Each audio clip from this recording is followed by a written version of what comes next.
Uma das chapas ali é o Rodrigo Maia e PT, PCdoB, PSOL, né? E tem uma outra chapa. Eu estou nessa outra, né? O presidente Jair Bolsonaro já deixou evidente sua escolha na disputa pela presidência da Câmara. Se Rodrigo Maia está de um lado, ele está de outro. Depois de quase 5 anos à frente da Câmara, os últimos 2 em constantes embates com Bolsonaro, Maia deixará o posto e está apoiando o deputado Baleia Rossi, do MDB. Também fazem parte do bloco outros partidos de centro, direita e esquerda, incluindo PT, PDT e PSB. O Rodrigo Maia, quando votou pela cassação da Dilma, deu um voto criticando o PT que perseguiu o pai dele, que era prefeito no Rio. E deu um voto firme, objetivo, e apontando aí que o PT era o maior desgraça do mundo. Hoje está junto com o PT nas eleições da presidência da Câmara. Corrompido. Então pelo poder, água e óleo se misturam. Se bem que aí eu acho que não é água e óleo não, são duas coisas muito parecidas. Do outro lado de Bolsonaro está Arthur Lira, com apoio maciço de partidos do Centrão. Ao mesmo tempo em que usa proximidade com o governo para ampliar o próprio capital político e expandir a influência junto aos deputados, Lira tenta se descolar do rótulo de candidato governista. Uma das estratégias do deputado é buscar votos em partidos que, oficialmente, estão ao lado do seu adversário. E nessa equação, os deputados de esquerda têm papel importante. O presidente da casa, ele tem que prezar pela independência do poder, ele preza pelo diálogo, pela harmonia e por construir pontes, nunca muros. Até que ponto a influência de Bolsonaro tem peso sobre a decisão dos deputados? A liberação de emendas parlamentares e a distribuição de cargos exercem qual papel nessa relação entre o Palácio do Planalto e o Congresso? Como será a relação do governo com o próximo presidente da Câmara? Esses são os temas do Ao Ponto desta terça-feira. Eu sou o Marco Grilo, ficarei com vocês pelos próximos dias. Estou com a Carolina Moran. Nesse episódio, a gente conversa com a repórter Natália Portinari, da sucursal de Brasília, e com o editor executivo Paulo Celso Pereira. Fique com a gente.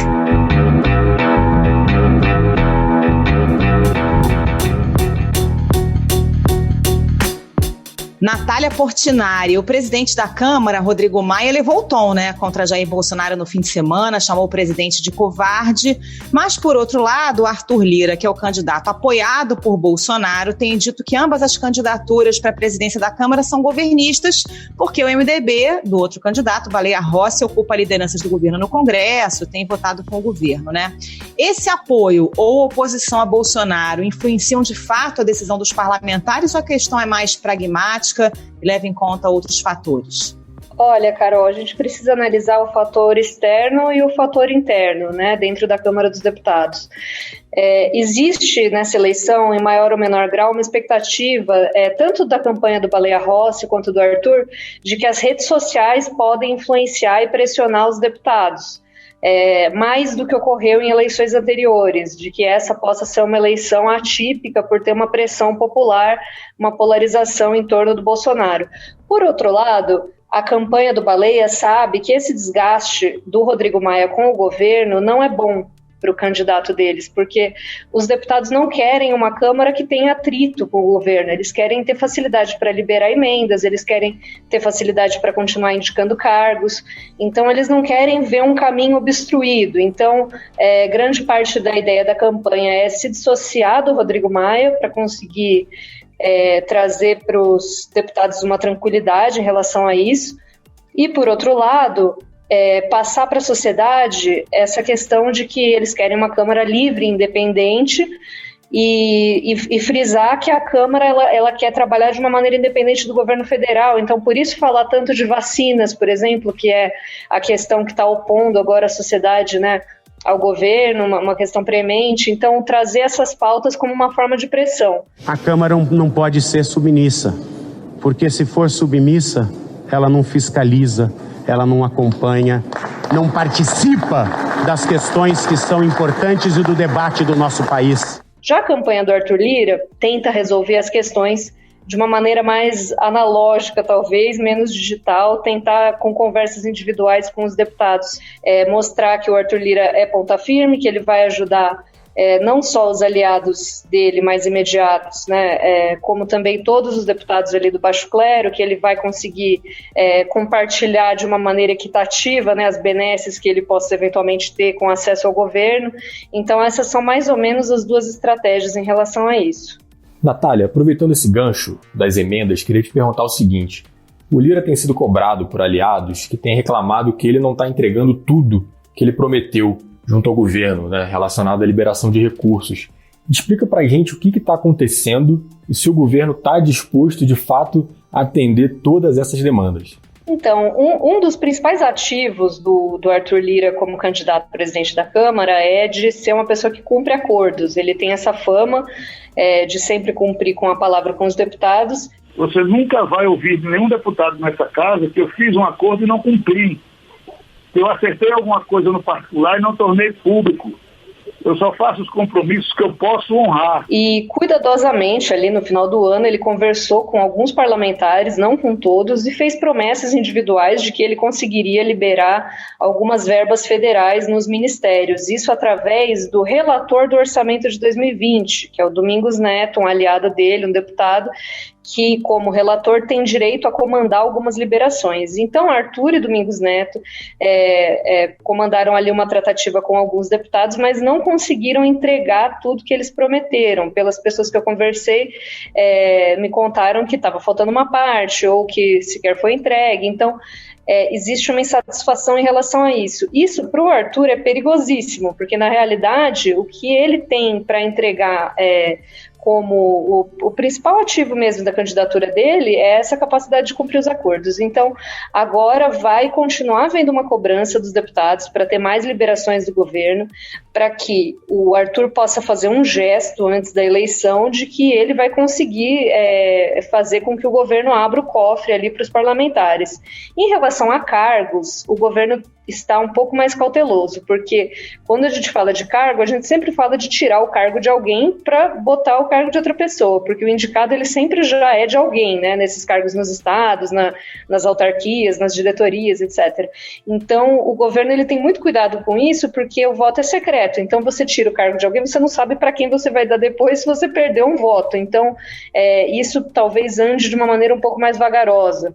Mas, Natália, então o Lira não está conseguindo entregar porque o governo não está querendo colocar a digital completamente na candidatura dele, ou é falta de organização? Já cheguei a ler que está faltando um Eliseu Padilha para ficar com a prancheta ali controlando o cargo e a votação. Qual é esse bastidor? Exatamente, o governo é muito criticado pela desorganização nesse aspecto, a Secretaria de Governo é alvo frequente aí de queixas dos deputados. A última semana do ano, né, que acabou de acontecer, ela geralmente é uma semana de romaria aí dos deputados para o Palácio do Planalto em busca de verbas, e os relatos é de que isso foi bastante desorganizado no ano passado, e só piorou o fato do Arthur e do Domingos Neto terem feito promessas pensando individualmente em liberações nos ministérios, sem terem centralizado de uma maneira eficiente ali com a Secretaria de Governo. Na verdade, a Secretaria de Governo ela não quer colocar a digital dela de uma maneira muito aberta para depois justamente não dizerem que é o governo que não está cumprindo. Mas, por outro lado, o Arthur precisa da Secretaria de Governo do governo para fazer essas liberações, senão, enfim, a coisa não anda. Então, é uma soma das duas coisas. Acredito que tem esses dois fatores, de eles não terem centralizado também, porque a Secretaria não está querendo dizer que está ajudando explicitamente um candidato ou fazer promessas em relação a deputados que tenham ido lá. Então, esses atendimentos estão sendo difíceis, né, da parte dos deputados.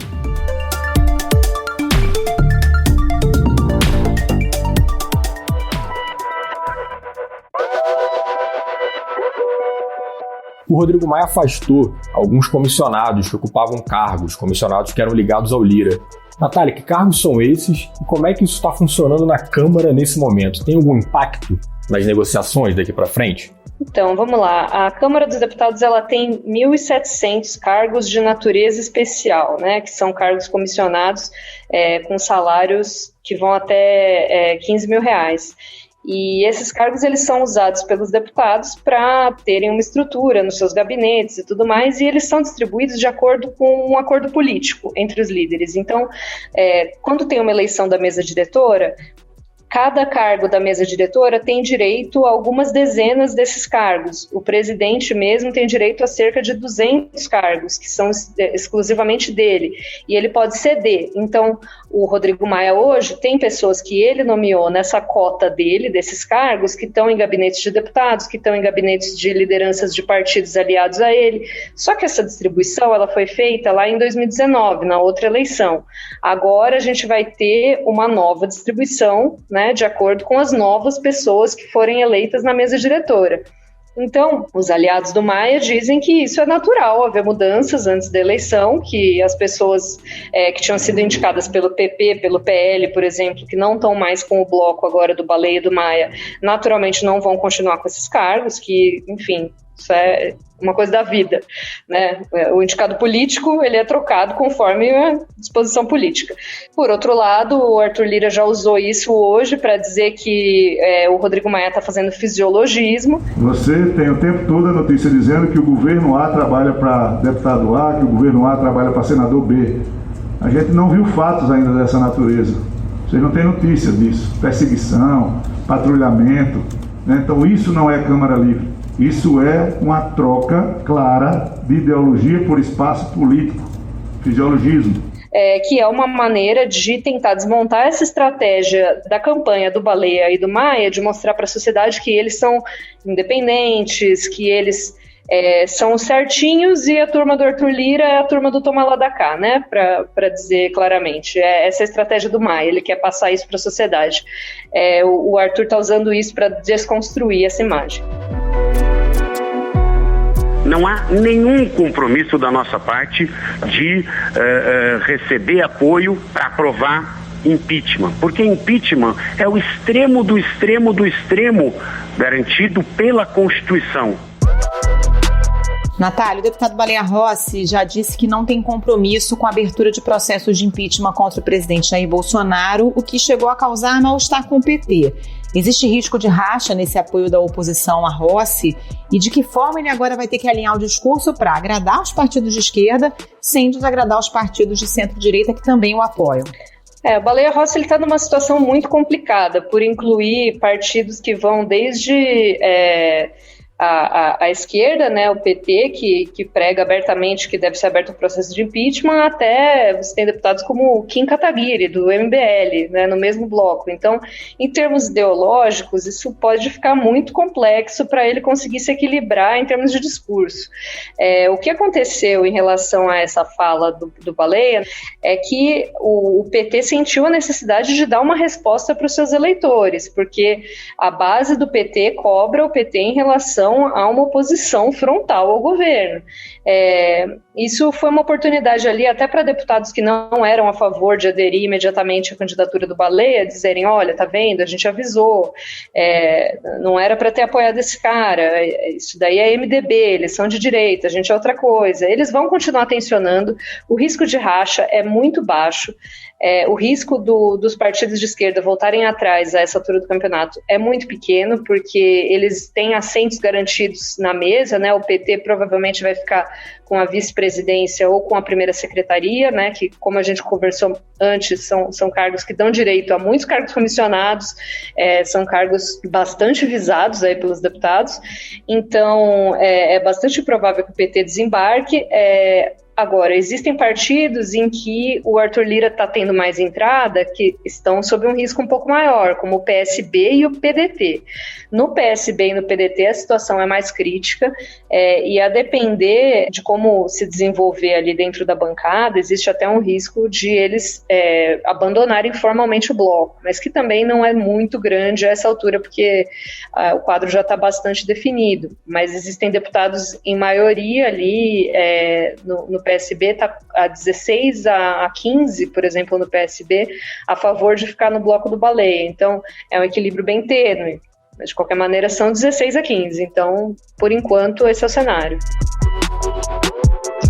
E possíveis candidaturas avulsas, Natália? O Fábio Ramalho, que é do MDB, o próprio partido do Baleia, tinha dito que seria candidato. Até o Alexandre Frota postou nas redes sociais esses dias que ia ser candidato e que pautaria o impeachment do Bolsonaro. Isso afeta de alguma forma a polarização entre o Baleia e o Lira ou é mais espuma? Olha, muitos deputados temem uma candidatura do Fábio Ramalho por conta do desempenho que ele teve na última eleição, em que ele teve 66 votos, né, de surpresa.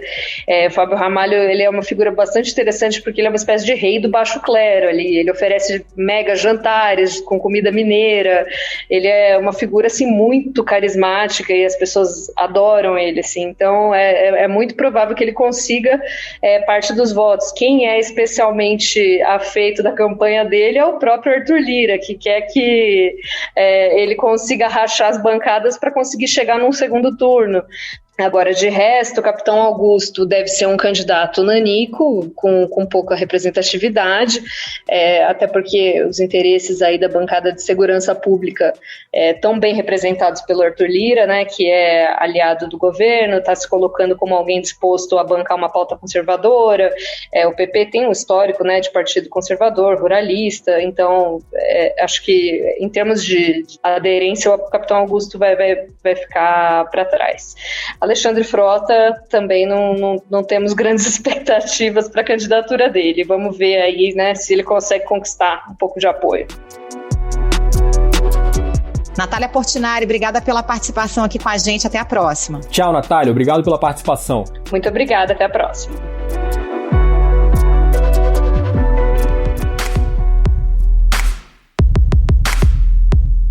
Paulo Celso, qual é o peso dessa eleição para a presidência da Câmara, para o presidente Jair Bolsonaro, e até que ponto a atuação dele pode ter alguma influência no resultado dessa eleição? Na verdade, Marco, o peso é muito grande, né? A Câmara, o sucesso do governo, da agenda legislativa, depende muito do presidente da Câmara, né? O presidente Rodrigo Maia demonstrou isso, a importância que tem esse controle da agenda, né? O presidente Rodrigo Maia teve uma atuação independente, né? É sempre bom lembrar, ele não se elegeu como adversário do presidente Jair Bolsonaro, pelo contrário, ele apoia o presidente Jair Bolsonaro no segundo turno da eleição de 2018, assume na Câmara com apoio do PSL, do presidente Jair Bolsonaro, que é do maior partido da Câmara. A chapa dele inclui o PSL, a chapa interna na eleição da Câmara. Ele lidera a agenda da reforma da Previdência. A reforma da Previdência só sai porque o presidente Rodrigo Maia lidera essa agenda, e já vinha liderando antes, né? Ele está no seu terceiro mandato consecutivo. E, no entanto, o presidente Rodrigo Maia vai se afastando ao longo desses 2 anos de gestão aí do governo, com críticas à falta de condução, à falta de mobilização política do governo para fazer as reformas andarem. O presidente Rodrigo Maia, muito antes de ser presidente da Câmara, sempre foi um parlamentar ligado à agenda econômica, a uma agenda econômica mais liberal, e a grande crítica dele ao longo do governo Bolsonaro é a falta do empenho do governo, do Palácio do Planalto, nas reformas, né? Hoje eu tenho muita dúvida. Hoje eu acho que talvez o governo não gaste a energia necessária para colocar de pé a PEC da reforma administrativa. A gente nota que houve, durante esses 2 anos, um grande descasamento entre a visão econômica do ministro Paulo Guedes da condução política do Palácio do Planalto, né? O Palácio do Planalto não permitiu que se avançasse com uma agenda de reforma administrativa, não permitiu que se fizesse uma reforma sobre os militares que, de fato, reduzisse direitos. Pelo contrário, a reforma da Previdência dos militares ampliou direitos. O governo não conseguiu avançar com privatizações, e isso fundamentalmente porque o núcleo do Palácio, né, que é, claro, o grupo mais próximo do presidente Bolsonaro, trabalhou contra, né, foi contra, e esse é o cerne da crítica do presidente da Câmara, Rodrigo Maia. Ter um presidente da Câmara alinhado ao governo é fundamental para garantir 2 coisas. De um lado, que a sua agenda mais ideológica seja pautada. O presidente Rodrigo Maia até agora não pautou a agenda mais ideológica, mais radical, digamos assim, do presidente Bolsonaro e do bolsonarismo, né, como um todo. Essa agenda antiambientalista, essa agenda armamentista, o presidente Rodrigo Maia atuou com muita reserva em relação a ela. E, por outro lado, ele deixou caducar, o presidente da Câmara tem o poder de não designar os relatores, de atrasar o andamento de medidas provisórias, e assim a gente viu várias delas, que eram polêmicas, caducarem, perderem a validade nesse período. Então, tanto que hoje, né, nessa segunda-feira, quando a gente está gravando, o presidente Bolsonaro falou exatamente sobre isso, sobre que ele quer ter um aliado ali para impedir que as medidas dele percam a validade, porque ele sabe que ter ali um opositor, alguém que não seja alinhado com a agenda dele, vai continuar impedindo e fazendo esse freio, esse contrapeso da agenda legislativa do governo.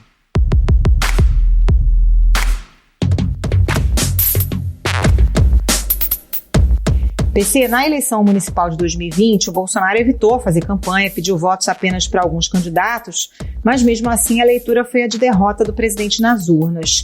Isso pode se repetir na disputa na Câmara? É interessante para o presidente colocar a digital dele em uma das candidaturas? Esse equilíbrio é muito difícil, inclusive para os presidentes que têm maior traquejo político, né? Para os presidentes da República que têm maior traquejo político. O presidente Lula, que tinha uma maioria parlamentar ampla, sai derrotado da eleição de 2005, né? Ele perde ali com o Severino Cavalcante. Então é um manejo de fato complexo.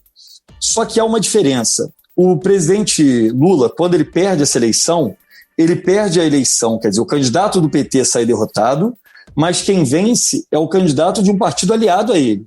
Quando a presidente Dilma perde a eleição do Eduardo Cunha, numa manobra absolutamente desastrada ali do Palácio do Planalto, a presidente Dilma tem uma condução muito ruim nessa eleição do Eduardo Cunha. Então, o governo entra tarde na disputa, entra mal na disputa e articula mal. E aí o Eduardo Cunha consegue se eleger com quase o dobro de votos do Quinalha. A partir do momento que o governo tenta derrotá-lo e perde, ele sai vencedor e se torna inimigo do governo, e aí tudo que a gente sabe depois, as pautas bombas, o processo de impeachment, esse é o nível de gravidade de você tentar entrar na eleição de maneira forte e perder. O presidente Bolsonaro está entrando nessa eleição de forma muito aberta, ele assumidamente tem um candidato com uma diferença em relação à presidente Dilma, em relação ao presidente Lula, ao próprio presidente Fernando Henrique, que ele tem um candidato e não tem uma maioria no parlamento. Ele nunca teve, né? O presidente Bolsonaro não teve, desde o início do seu mandato, ele nunca quis formar ou nunca conseguiu formar uma maioria clara no parlamento. Ele consegue maiorias eventuais para projetos específicos, mas ele não consegue ter uma maioria, uma base de sustentação do seu governo. Tentou montar essa base depois que o Fabrício Queiroz foi preso. Ele, de fato, começa a tentar ali montar uma base com o Centrão. O presidente Jair Bolsonaro fez novos movimentos para se aproximar do Centrão, o bloco político famoso por negociar cargos em troca de apoio. Mas essa base não se consolidou ainda, ele não tem esses parlamentares. Então, o Arthur Lira, ironicamente, ele tem o governo como um meio de auxiliá-lo, é claro, ele hoje controla ali o direcionamento de cargos, ele pode fazer essa promessa de cargos dentro do executivo e falar para essa parte mais fisiológica da Câmara que ele vai ser o articulador das nomeações no governo. Só que, por outro lado, ele com isso perde um grupo de parlamentares que também poderia votar nele, né? Ele é um parlamentar que poderia ter apoio de setores da esquerda e tem, na verdade, a votação na bancada do PSB deixou isso claro, né? Ele tinha uma maioria ali dentro da bancada do PSB e foi necessária uma intervenção externa do partido para direcionar o partido do Baleia Rossi. Então, por um lado, o Arthur Lira ganha essa capacidade de nomeações e, por outro, ele perdeu esse pedaço da esquerda, né? Hoje, claramente, a eleição é entre um parlamentar que fala muito bem para dentro da Câmara, no sentido os parlamentares têm uma afinidade com ele. O Arthur Lira é um parlamentar habilidoso, né? Como a gente diz lá em Brasília, mas, por outro, o Baleia Rossi é um candidato que fala publicamente que é quem vai conseguir garantir a independência do parlamento em relação ao Palácio do Planalto, coisa que o Arthur Lira não tem como dizer. Principalmente nos 2 últimos anos, a relação do presidente Bolsonaro com o presidente da Câmara, Rodrigo Maia, foi marcada por uma série de embates. Você pode ver, você está reclamando do 13º do Bolsa Família que não teve. Você sabia que não teve esse ano? Foi promessa minha? Foi. Foi pago ano passado? Foi. Mas o presidente da Câmara deixou caducar a MP. Vai cobrar de mim? Cobra do presidente da Câmara. A narrativa que eu deixei caducar a medida provisória do 13º, ela não vem de hoje. Se hoje o presidente não consegue promover uma melhora do Bolsa Família ou uma expansão do Bolsa Família para esses milhões de brasileiros que ficarão sem nada a partir de 1º de janeiro, a responsabilidade é exclusiva dele. Já em relação ao candidato do MDB, Baleia Rossi, a gente não vê esse antagonismo todo dele com o presidente Bolsonaro. Por que existe essa diferença e como é que a gente pode projetar a relação do MDB com o governo caso o Baleia Rossi vença essa eleição para a presidência da Câmara e até projetando um pouco para a disputa presidencial de 2022?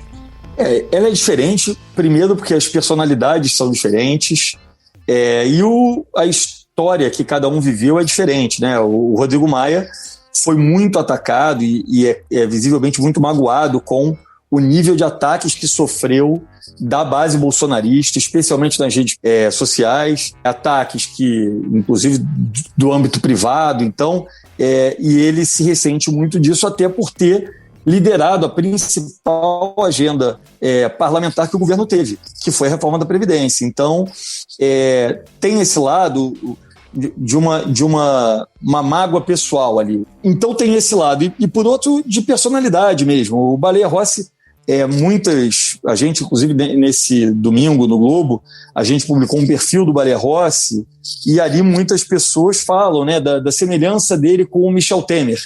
Né? Ele é um parlamentar que não é, por um lado, alguém carismático, né? Ele não é uma pessoa que tenha grandes afinidades ali dentro da Câmara, mas, ao mesmo tempo, ele não é muito atacado por ninguém. Ele se mantém bem ali como era a personalidade do Temer, realmente, como a gente via. Uma pessoa com poucas arestas, que tenta ali se dar bem com todos os campos e não faz realmente ataques ao governo. O que ele faz, o que ele diz é que ele vai manter a independência, mas ele, até para segurar um voto ali da centro-direita, com ele, é importante lembrar que o PSL está nesse momento na chapa dele. O PSL é o partido mais à direita hoje no Congresso Nacional, talvez junto ali com o Novo. Assim, para ter o PSL, ele não pode dizer que ele vai fazer uma agenda de oposição ao Palácio do Planalto. O que ele diz é que ele vai ser um independente. Paulo Celso Pereira, muito obrigada pela participação. Até a próxima. Obrigado pela presença mais uma vez. Um abraço. Obrigado a você, Grilo. Obrigado, Carol. Um abraço.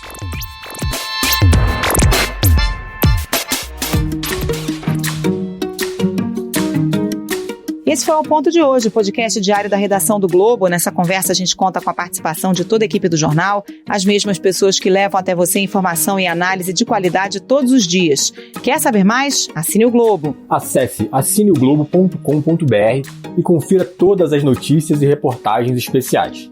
A edição desse episódio é do João Guilherme Lacerda e do Nicolas Witzel. Um abraço e até amanhã. Até mais.